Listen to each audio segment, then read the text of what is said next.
We are at a pivotal time, navigating a world that is increasingly filled with peril.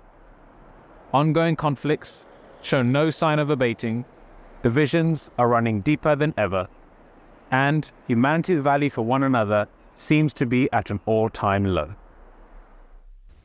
It is at this time that the Peace Symposium, hosted by the Ahmadiyya Muslim Community, serves as a critical platform for hope, understanding, and collaborating towards a future of harmony and peace. This symposium is a beacon of hope, a call to come together.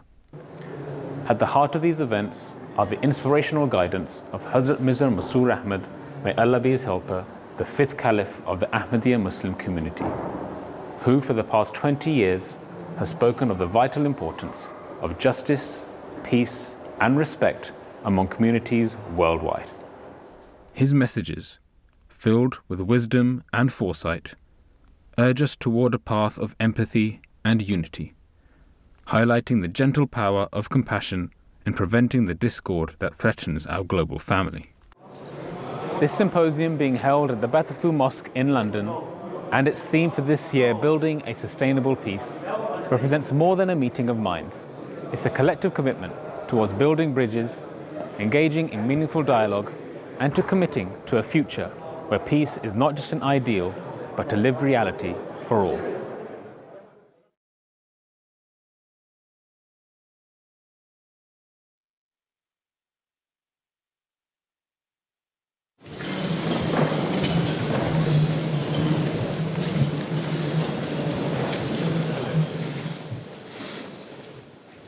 Assalamu alaikum rahmatullahi wa barakatuhu. Ladies and gentlemen, welcome to the Batuftu Mosque and to the National Peace Symposium. We will now start the formal proceedings, and we will start with the recitation of the Holy Quran in Arabic, and I would like to request Mr. Nafis Ahmed Qamar to deliver the recitation, followed by the translation in English by Hazim Ahmed Arif. Assalamu alaikum wa rahmatullah.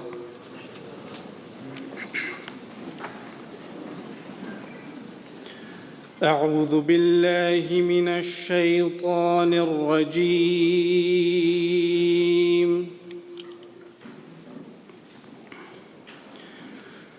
بسم الله الرحمن الرحيم.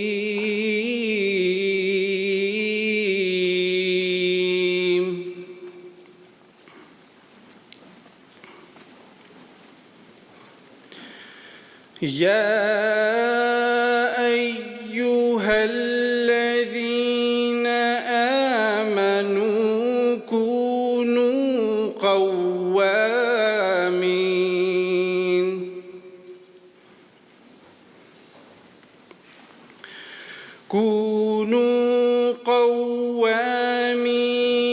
بالقسط شهداء لله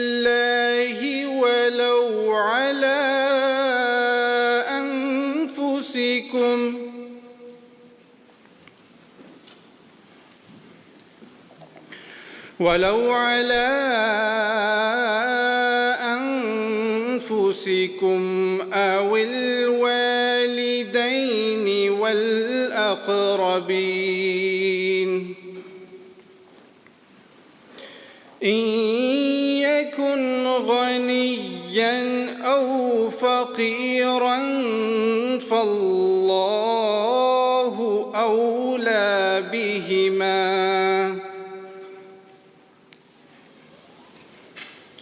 فلا تتبعوا الهوى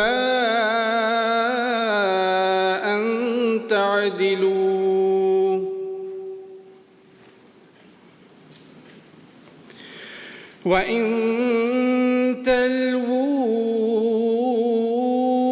أو تعرضوا فإن الله كان بما تعملون خبيرا.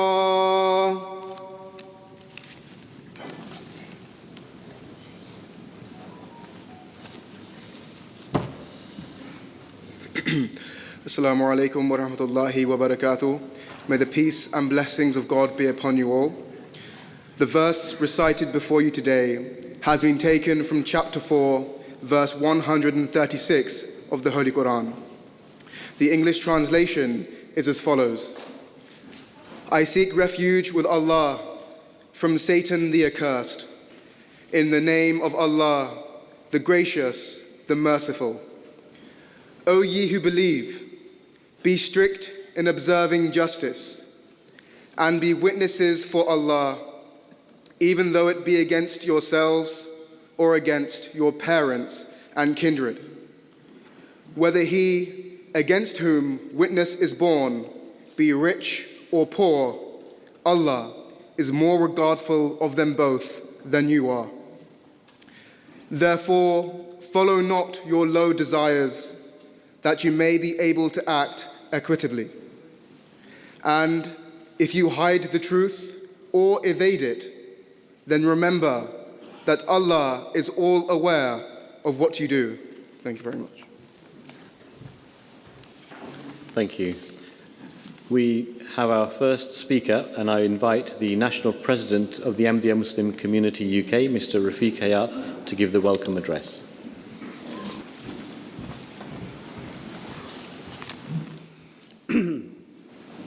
A'udhu billahi minash shaitanir rajeem. Bismillahir rahmanir rahim. Beloved Hazur, respected guests, ladies and gentlemen, Assalamu alaikum wa rahmatullahi wa barakatuhu. May peace and blessings of Allah be upon you all. I'm delighted to welcome you to the 18th National Peace Symposium of the Ahmadiyya Muslim Community, UK. As you will no doubt be aware that this year's event is being held at a time of great significance due to the raging conflicts around the world. It is deeply distressing that last year's event was held as the Russia-Ukraine war was raging, and sadly, not only is that still the case, but it has been added to by horrific situation in Israel and Palestine. The horrific acts of October the 7th have been compounded by the onslaught of people of Gaza. The conflict has seen nearly 30,000 people killed, mostly women and children. And we are witnessing unbearable scenes on our screens of innocent children being killed by the bombing. We must stop the suffering and have an immediate ceasefire so that the killing stops, hostages are released, and people can get food, water, and medicine to give them a chance of survival. His Holiness has repeatedly warned for the past 2 decades that there's growing risk of national and regional conflicts spreading and engulfing the entire world in a devastating nuclear conflict. We have unfortunately witnessed the risk growing ever more acute, and talk of a third world war is sadly now a commonplace. It is now more than ever that the world needs principled leadership for the global peace, and the events today focus on that, to seek how we can build a sustainable peace so that it is not just for today but for the future too. In this regard, we're deeply honored that His Holiness Hazrat Mirza Masroor Ahmad, may Allah be his helper, the 5th Caliph and the worldwide head of the Ahmadiyya Muslim Community, is with us this evening. He has consistently raised his voice for peace in parliaments across the world, including the UK, EU, Capitol Hill, and in Holland, New Zealand, as well as numerous other forums. His Holiness is a champion for the cause of peace and works tirelessly for this objective and for the sake of humanity. I think we can all agree that in these times there can be no greater objective. So I again thank you all for being with us today, and I pray that in our discourse today we can revitalize our commitment to peace and at all levels and become a true family that respects each other, helps each other, and works together for the cause of peace. Thank you very much. We have a number of guest speakers, and I'm delighted to welcome our first guest speaker today, Dame Siobhan McDonough, MP.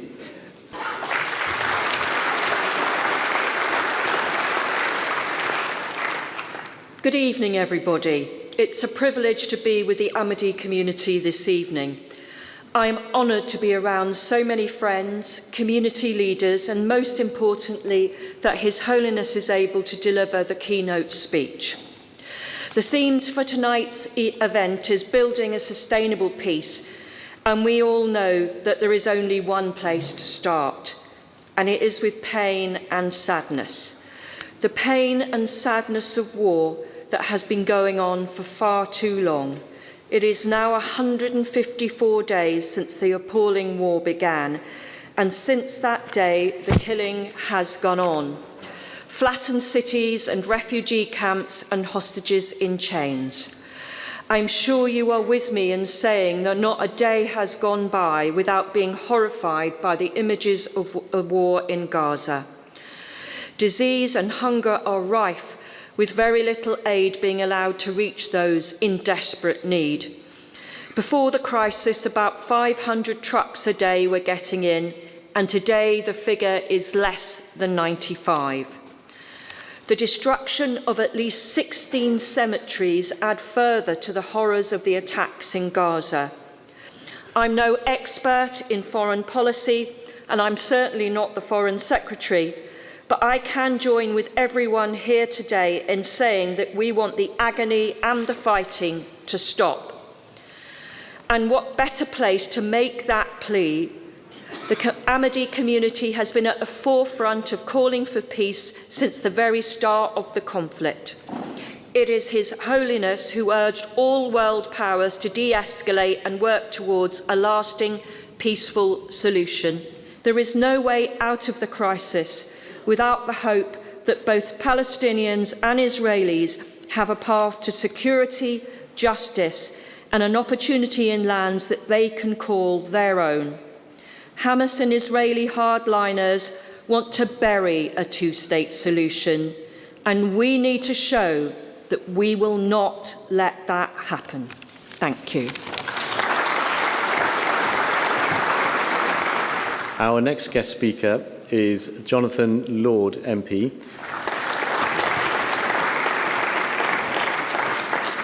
Your Holiness, Mr. President, distinguished guests, Assalamu alaikum.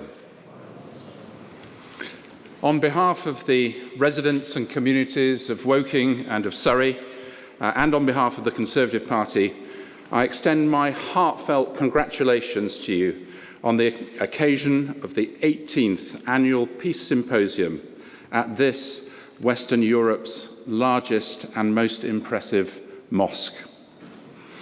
Your commitment to promoting peace, justice, and tolerance across the world is truly commendable. With the recent rise in Islamophobia and anti-Semitism, I want to extend my heartfelt support and solidarity to you during these very challenging times.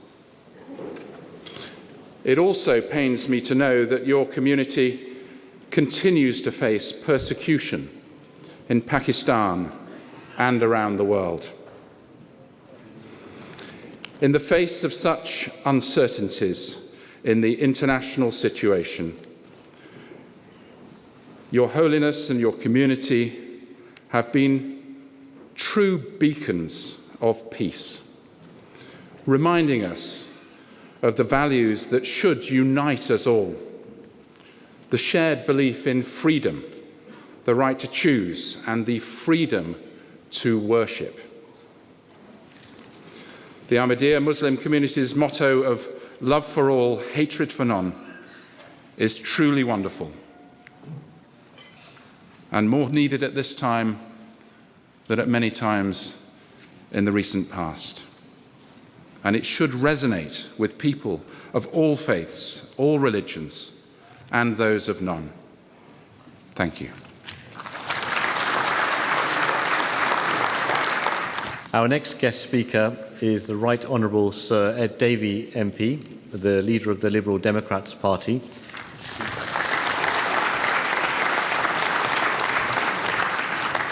Assalamu alaikum. Like many of you, I've had the privilege and honour to attend many other peace symposiums here at the mosque. and to listen to His Holiness and to work with the Ahmadiyya community for peace. That has never been as important as it is this year. We see war and conflict across the world. We see it in Sudan. We see it in Yemen. Of course, we see it in Ukraine, and we see it in the Middle East, in Gaza. And we need to redouble our efforts for our country to play its role in bringing an end to these wars and to these conflicts. And that's why we're looking forward to the keynote speech of His Holiness tonight. When it comes to what's happening in Ukraine, it is with fear and foreboding that we approach the next few weeks and months as the prospect of a further Russian assault on East Ukraine becomes ever more likely. I and my wife host a Ukrainian refugee, a young medical student from Odessa, and to hear her fear of the future for her country, for her father who is out there, brings home to you the sheer horror of the war in Ukraine. But of course, all our thoughts in recent months have been with what's been happening in Israel and Gaza. The horror of children being killed, of men and women being killed, of course, is beyond description. But just thinking of the trauma of those children not being able to be with their mother, those human stories that we see and hear of, that should touch our hearts and force us to redouble our efforts. It's why I and the Liberal Democrats have called for an immediate bilateral ceasefire 4 months now. We need that ceasefire so that killing can stop, so the aid can get in, so the hostages can be released, so we can start a peace process that gets to the two-state solution that could be offered.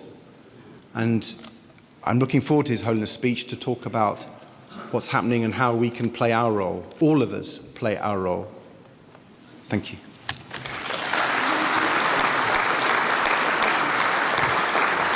We now come to the presentation of the Peace Prizes, the Ahmadiyya Muslim Prize for the Advancement of Peace, and I invite Mr. Rafiq Hayat to introduce the first recipient. Thank you very much.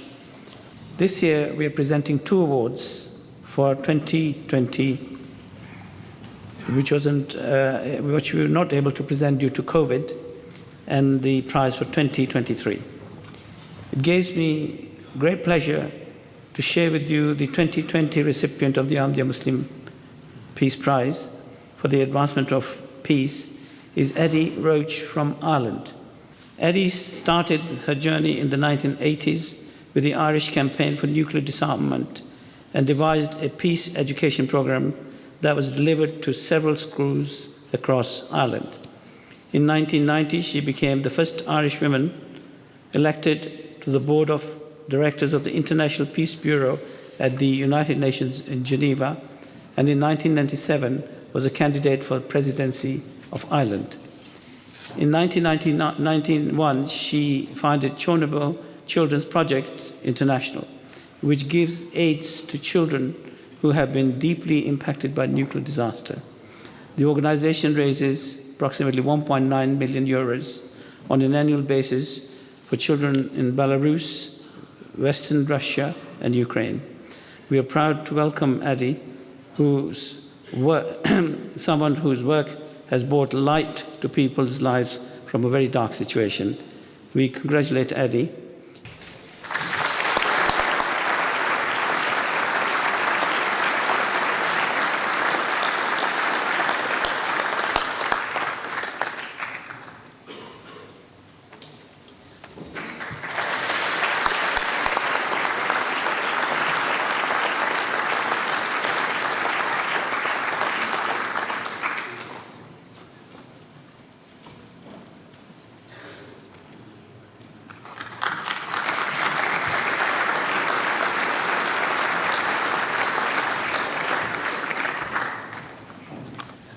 we now invite Adi to say a few words.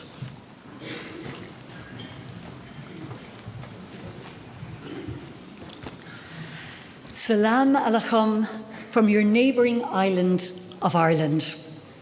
Your Holiness, esteemed guests, it is my honour and my privilege to become a recipient of the Ahmadiyya Award today. And as I stand here, I am reminded of the prophetic words of that wonderful scientist Albert Einstein when he said, "The splitting of the atom has changed everything except our way of thinking, and thus we drift towards unparalleled catastrophe." These words reveal how Einstein foresaw what would happen on the 6th of August and the 9th of August 1945 on the innocents of Hiroshima and Nagasaki, which led to the beginning of what we now call the nuclear arms race and the symbiotic relationship with nuclear power energy. And ultimately, Einstein's words shows that he foresaw what would eventually happen at 1:23 a.m. on the 26th of April 1986. An explosion at the Chernobyl nuclear power plant in Ukraine, leading to what the United Nations deemed to be the greatest environmental catastrophe in the history of humanity. And today, in humility, I can only offer you my truth, my witness, and the evidence of my heart. For I know what I have seen and continue to see: so many babies and children with poor health, such neglect and abandonment. And yet I can see such beauty, such innocence, and such potential that I am challenged to act and to reach out and say, here are my helping hands, and here are our sheltering arms, and here are our loving hearts. For it is a privilege to be invited into the life of a child and to be of some benefit to their scarred and broken bodies. And in many cases, it is intervene to save a child's life. That, my friends, is a rare and special privilege. The power of our humanity is strong, and we can feel it in this room, in this mosque today. Because together, in that spirit of love in action, we can save the world by giving it that transfusion of love and also of hope. Because we stand together on the side of peace, because we know that the power of our love can overcome the love of power. Thank you very much. Thank you.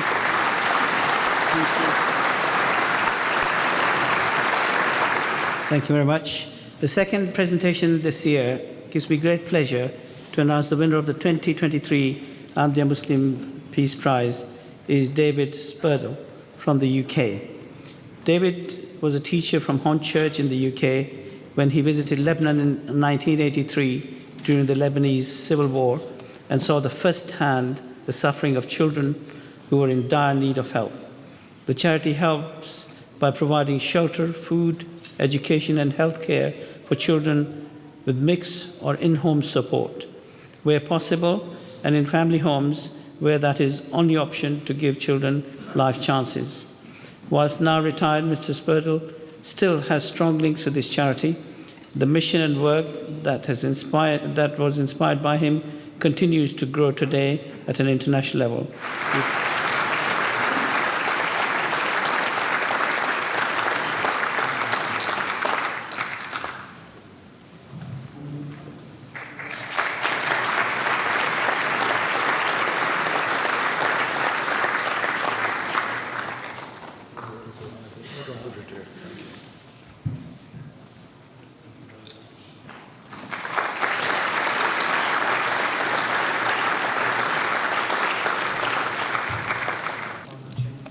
Peace and blessings. Just to acknowledge His Holiness and all you honoured guests, and to say what a privilege it is to be here this evening. On this incredible journey, I've been joined by outstanding supporters who have stood by me, helping us to rescue over 20,000 children from terrible circumstances. On behalf of our amazing kids who have overcome unbelievable challenges and triumphed, I humbly receive your award. Thank you very much.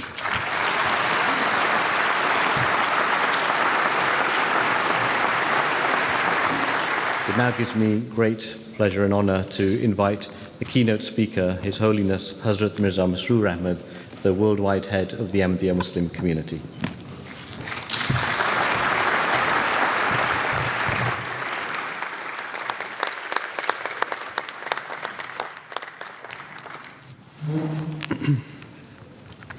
Bismillahirrahmanirrahim. In the name of Allah, the gracious, ever merciful.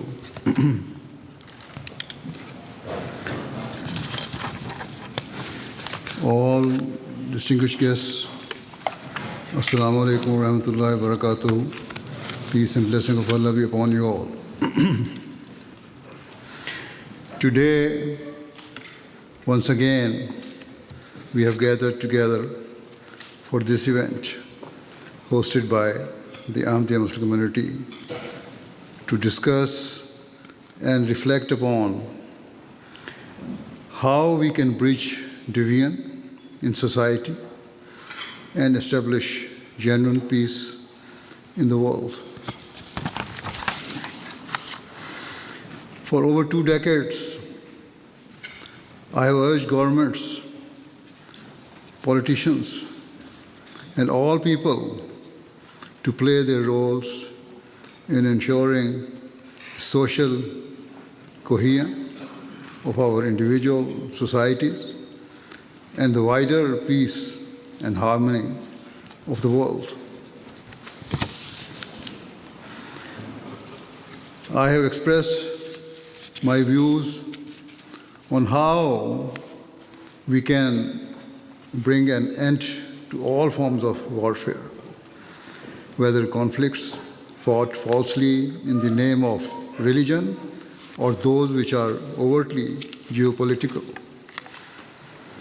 I have not only spoken of the pressing need to end wars between nations, but also to tackle the frustrations that exist locally within communities and to strive for peace in those nations where civil wars or internal disputes are rife.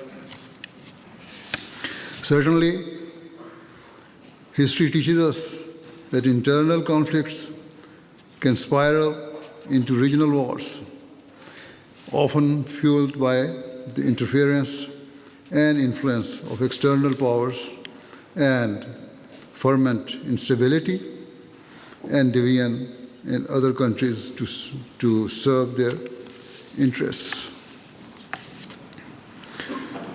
In recent decades, we have witnessed the devastating consequences of such interference in countries such as Kuwait, Iraq, Syria, and Sudan. Above all, I have repeatedly warned that the unjust policies of the major powers and the unfair political, legal, and economic systems that have prevailed in much of the world are triggering an ever-rising tide of inequality. In much of the world are triggering an ever-rising tide of inequality, which in turn is fueling global instability and insecurity. Over the years, politicians, intellectuals, or members of the public have invariably agreed with my assertion that we must strive for peace. However, Many also expressed their opinion, either directly or indirectly, that I was wrong to believe that existing conflicts could conceivably escalate into a global war and even trigger the use of nuclear weapons. Many considered this to be unnecessarily pessimistic. For a long time, even those intimately engaged in world affairs, such as politicians, foreign policy journalists, or analysts, did not agree with me, either due to their idealism and a desire to look at the world through rose-tinted glasses, or perhaps due to an incapability to learn lessons from history. They seemingly ignored the widening cracks that have been opening up in recent decades in international relations. Perhaps they simply did not wish to accept the reality of what was staring them in the face. As they say, ignorance is bliss. Yet, today, as wars rage here in Europe, the Middle East, and elsewhere, many of the same people are now raising the alarm, warning of a global war in which nuclear weapons could be used to wreak an unimaginable devastation on the world. Despite this realization, many still seem unwilling to consider what must be done to end these conflicts and remain reluctant to hear the genuine voices for peace that exist in the world. Given this, as I thought about today's event, I wondered whether there was any point in us gathering here again. What benefit was there for us to speak about peace and justice if those with the power and ability to influence change were determined not to hear us? The stark reality is that even those institutions founded with the primary objective of maintaining the peace and security of the world are becoming increasingly irrelevant. For example, the United Nations has become a weak and almost powerless body where a few dominant nations wield all the power and easily override the views of the majority. Instead of deciding each issue based on its facts and merits, nations have formed alliances and vote according to their self-interests.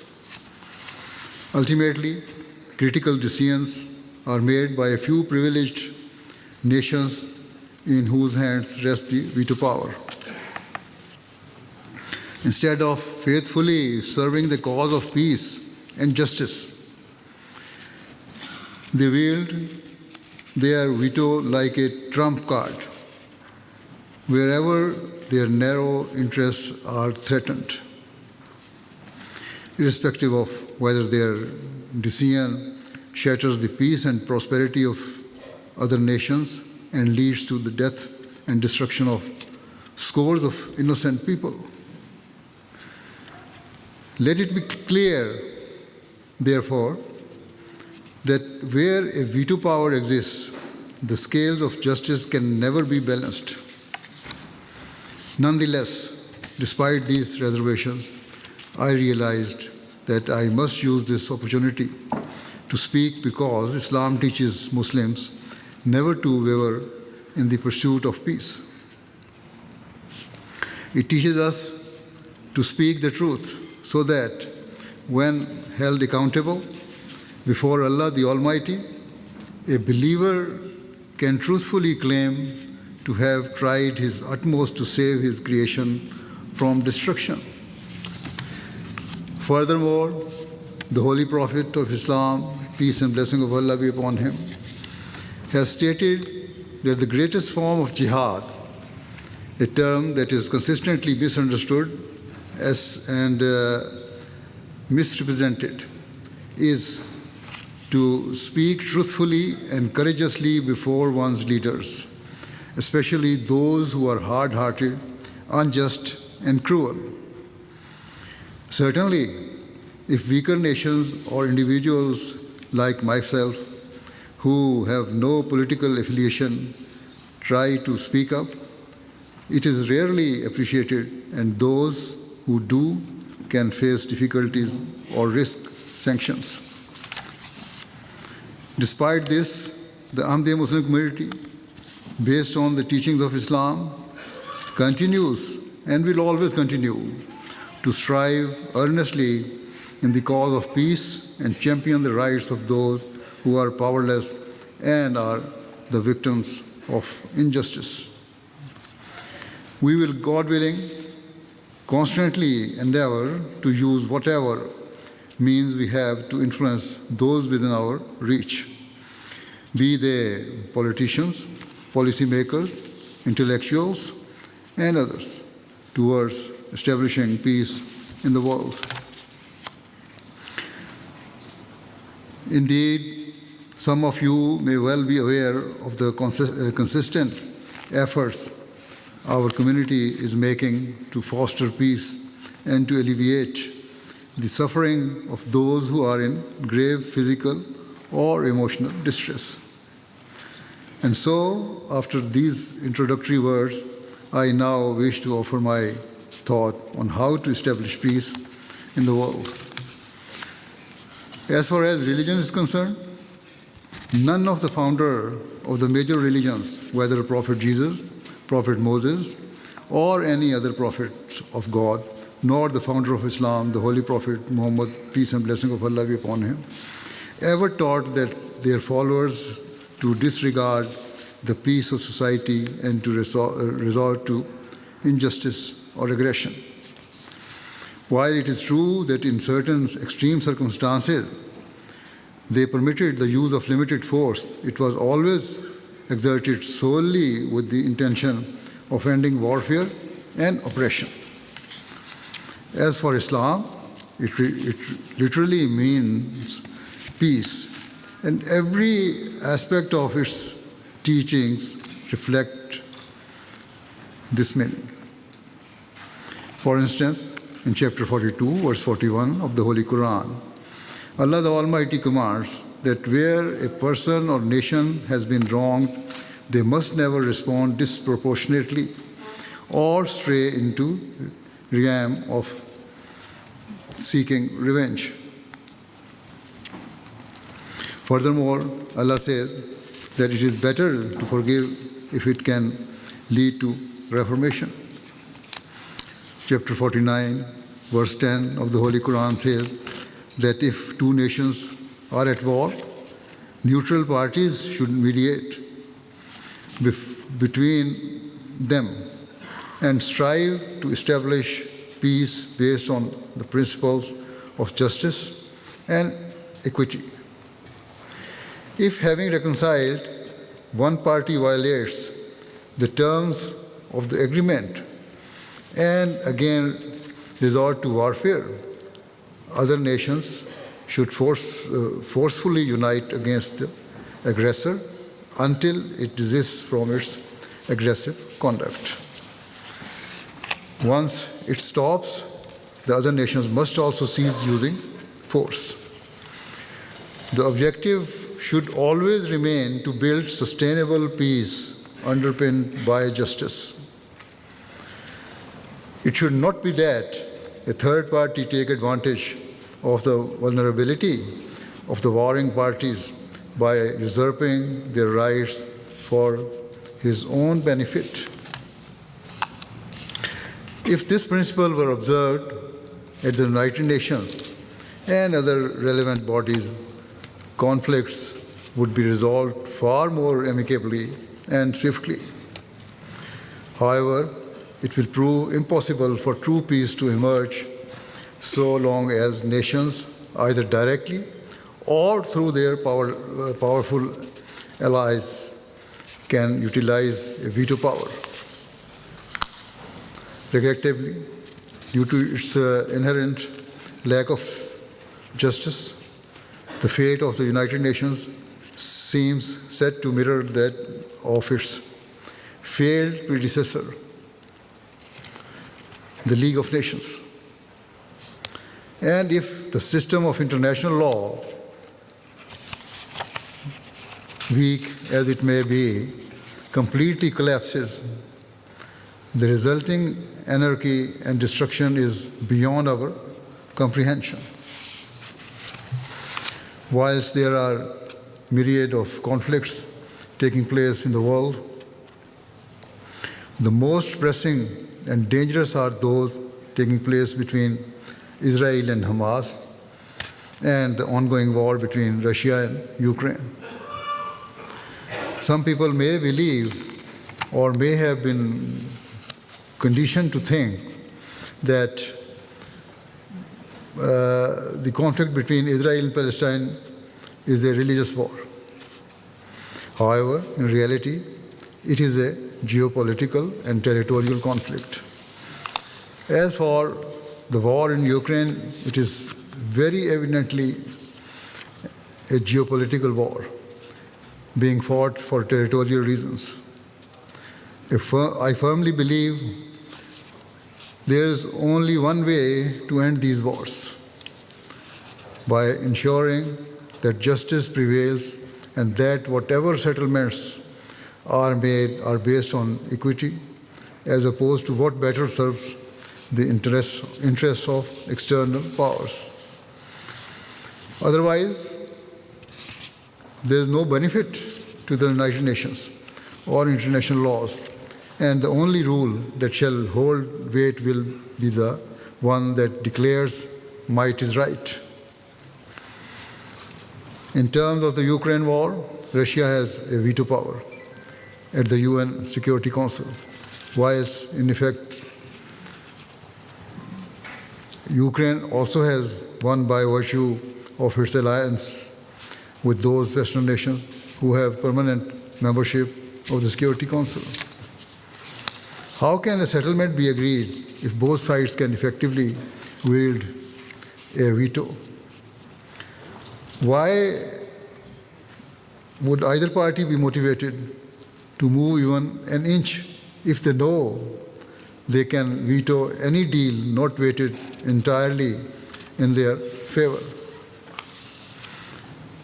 As for what is happening in Gaza, though both the Israelis and the Palestinians have their supporters, the veto power has only been used in Israel's favor since the current war ignited several months ago. For example, in February,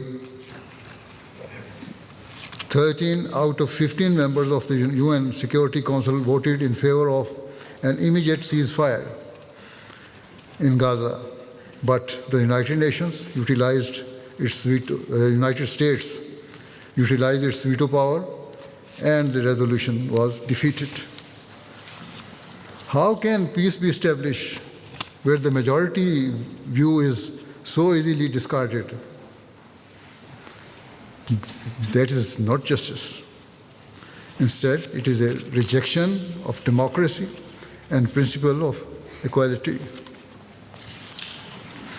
Contrary to these man-made laws, Islam's teachings emphasize justice to such a degree that chapter 5, verse 9 of the Holy Quran states that the enmity of any nation or people must never incite one to deviate from the path of justice and fairness. Manifesting such integrity is nearer to righteousness. Even non-religious people will surely recognize the wisdom and benefit of adopting this preeminent standard of justice. At the same time, you may wonder why, if Islam's teachings are as I am describing, is it often alleged that Islam is an extremist religion. Indeed, this debate has come to the surface again in recent days due to inflammatory and misguided comments by certain politicians. In this regard, it should be categorically clear that the wars and battles fought by the Holy Prophet Muhammad, peace and blessing of Allah be upon him, and his rightly guided successors were entirely defensive. The Holy Quran permitted the Muslims to fight back only as a last resort after they had been mercilessly attacked by the opponents of Islam and been the victims of years of sustained persecution. This permission is enshrined in chapter 22, verse 40 of the Holy Quran, which states that those upon whom war is forced unjustly have a right to defend themselves because they have been wronged and are the victims of oppression and persecution. Moreover, the Holy Quran clarifies that permission to fight back was granted not just to defend Islam, but to defend all religions and to enshrine the principles of freedom of conscience and freedom of belief.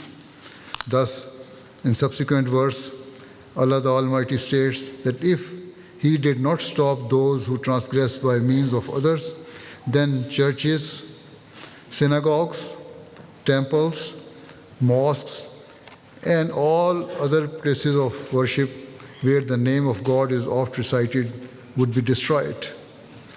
Hence, Muslims are commanded to defend and protect all religions and places of worship rather than cause them any harm. Furthermore, wherever the conditions for defensive wars were met, the Muslim armies were governed by stringent rules of engagement given by the Holy Prophet of Islam, peace and blessing of Allah be upon him. Firstly, he stated that wars must never be fought to fulfill personal or vested interests, to conquer lands, or to establish supremacy over others. Rather, Muslims were only permitted to fight if war was waged upon them. In the event of war, other nations should unite to stop the aggressor. Once the aggressor ceases to use force, the other nations should immediately end the war and seek to establish lasting peace. In addition, the Holy Prophet Muhammad, peace and blessing of Allah be upon him, strictly forbade targeting civilians, something all too common in the wars being fought in the modern world. Further, he instructed Muslims to ensure the scope of the war remained as limited as possible. All forms of escalation or expansion of the war, both in terms of territory and means, were to be avoided. Islam also teaches that unless one's opponent uses a place of worship as a military base, it is not permissible to violate the sanctity of a place of worship by fighting within it or even near it. It is strictly forbidden to knock down or desecrate the places of worship of your opponents. Further, the Holy Prophet Muhammad, peace and blessing of Allah be upon him, forbade the previously common practice of mutilating the bodies of enemy soldiers and instructed that their bodies were to be treated with care and respect. He also taught that no form of deception was permitted in warfare. As already outlined, women, children, the elderly, and other innocent civilians were never to be targeted. Similarly, priests, rabbis, or other religious leaders were not to be harmed or prevented from carrying out their religious duties. The Holy Prophet of Islam, peace and blessing of Allah be upon him, also prohibited Muslim soldiers from inflicting any form of terror or fear amongst the general public during wars. Indeed, all non-combatant and civilians were to be treated kindly, and no injustice was to be perpetrated against them. Furthermore, he instructed that Muslim armies should not make bases or camps in towns or areas where they would cause anxiety or discomfort to ordinary civilians. He stated that during battle, soldiers should not strike their opponents in the face and should cause them the least possible harm and distress. If prisoners of war were caught, they were not to be separated from their relatives if they too were imprisoned. Additionally, every effort was to be made to make prisoners of war comfortable to the extent that their comfort and needs were to be prioritized over those of the captor. If a Muslim was guilty of any form of cruelty or harshness towards a prisoner of war, they were to release him immediately to make amends. Another instruction of the Holy Prophet Muhammad, peace and blessing of Allah be upon him, was that the representatives or emissaries or other nations should be held in high esteem. Of other nations should be held in high esteem, and any mistakes or discourtesies on their part ought to be ignored in the interest of peace and harmony. And so these are the basic Islamic rules of war, and the Holy Prophet, peace and blessing of Allah be upon him, said that if a Muslim violated these principles, it demonstrated that they were not fighting for justice. Instead, they were fighting to inflict cruelty and out of self-interest. Without a doubt, every Muslim nation and government must abide by these Islamic teachings. Setting aside religion, I also believe if non-Muslim nations adopted these principles, then even if wars occurred, they would not lead to such deep-rooted enmities forming that remained embedded generation after generation. So all nations involved in warfare, be they Western nations, those who harbor enmity for the Islamic world, or Muslim countries, should recognize that peace can only be established if they act upon these principles of warfare and conflict resolution. Otherwise, we lie at the precipice of a catastrophic global war that will undoubtedly lead to such immense levels of destruction and carnage that lie far beyond our imagination. As I said earlier, many people are now reaching the same conclusion. For example, Professor Jeffrey Sachs, a highly respected economist from Columbia University, writes, "The world is on the edge of nuclear catastrophe, in no small part because of the failure of Western political leaders to be forthright about the causes of the escalating global conflicts."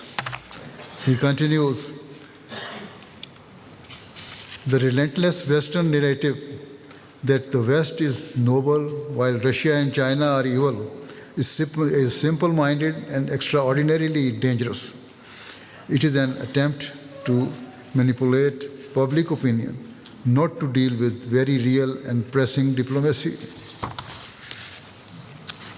Professor Sachs continues, above all, at this time of extreme danger, European leaders should pursue the true source of European security, not US hegemony, but European security arrangements that respect the legitimate security interests of all European nations, certainly including Ukraine, but also including Russia, which continues to resist NATO enlargements into the Black Sea.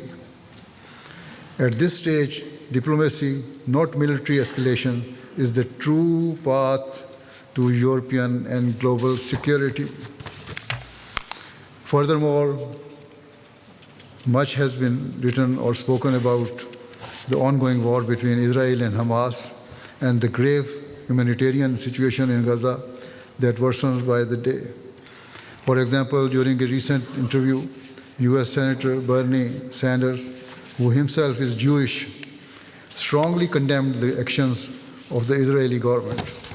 He said, what Netanyahu and his right-wing government are doing right now to the people of Palestine, of Gaza, is indescribable and unspeakable.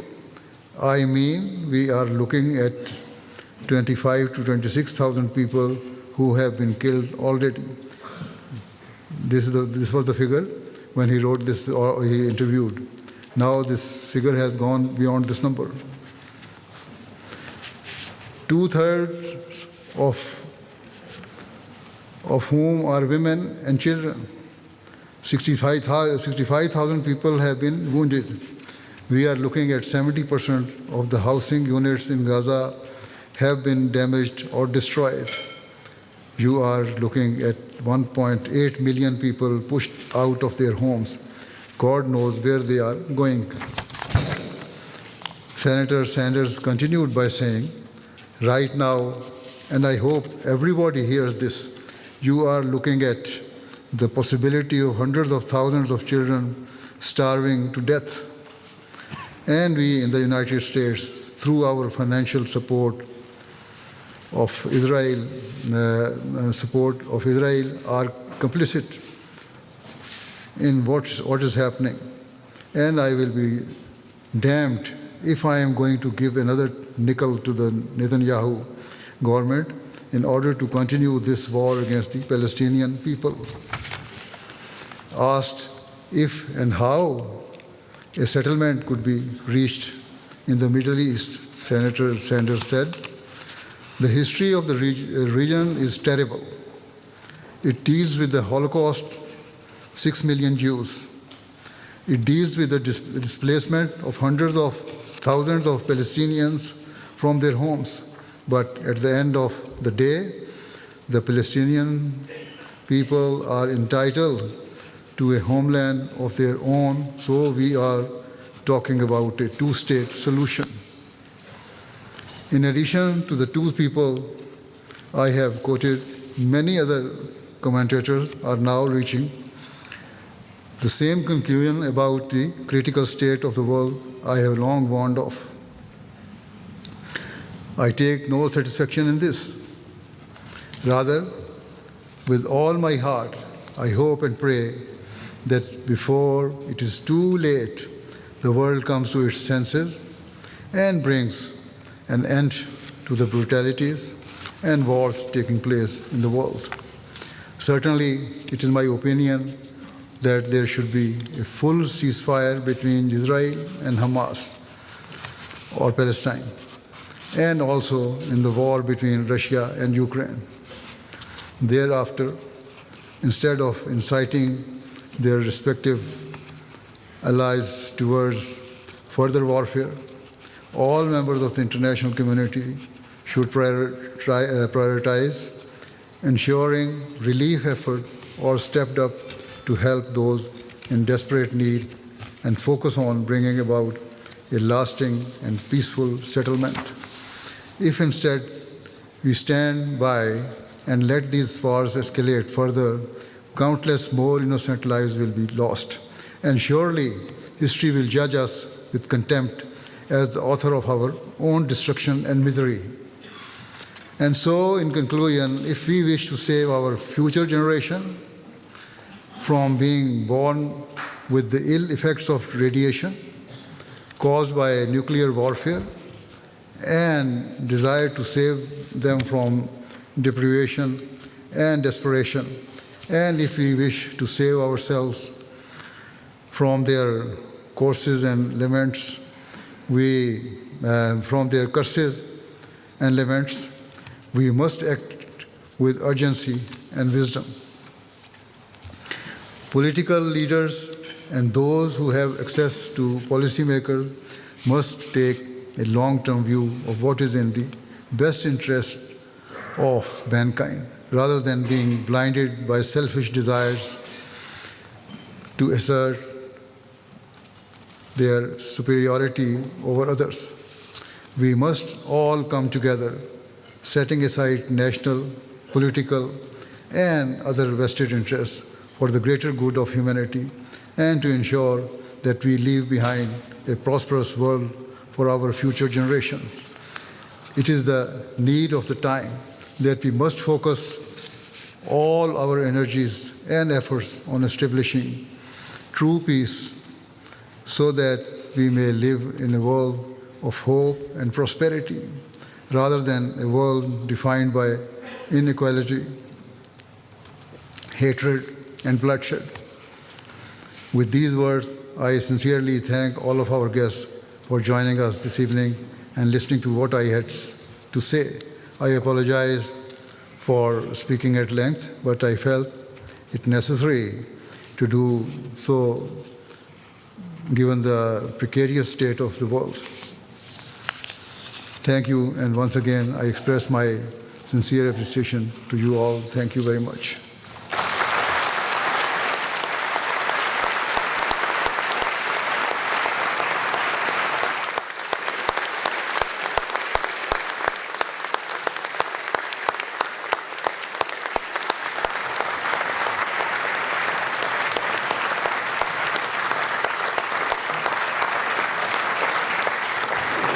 His Holiness was entirely inspiring and talking about how we need to understand each other, how we need to find peaceful ways to fight hate and division, and how we need to avoid another world war where nuclear weapons could ultimately destroy us in our communities. The takeaway message has been something that I've been building on for many, many years. It's basically about peace. I mean, a lot of discussion was about the wars in different countries, but I mean, we'll all take away, and we should all be taken away daily in our mindset and our behavior and our actions is about peace.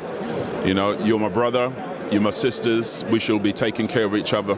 And I think every human being should have that element of peace in their mind, that they're actively working towards peace. I think one of the things he spoke about was complacency from a lot of political leaders over the years, and the failure to deal with conflicts before they reach this stage of conflict where we have full-scale war. And I think we need to be very watchful of that within our communities, but also within each stage of a territorial invasion. We need to watch that carefully and see if we can go down diplomatic routes sooner than we are, because it feels like, in a way, that the two conflicts in the last couple of years that are as big as Ukraine and Israel and Gaza have caught us by surprise, but they really shouldn't have. The signs were there for a long, long time.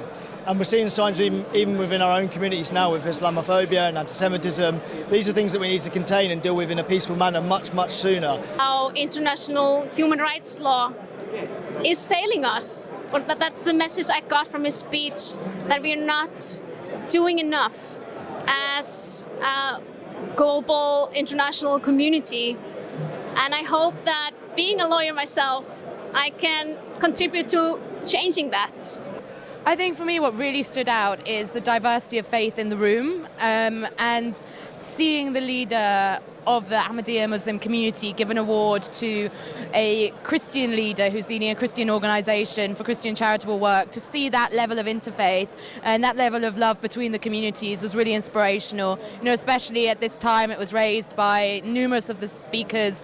The place we're in now with war abroad, but also the level of hate here amongst communities is incredibly distressing for everyone. So to see the demonstrations here of interfaith and love is truly inspirational.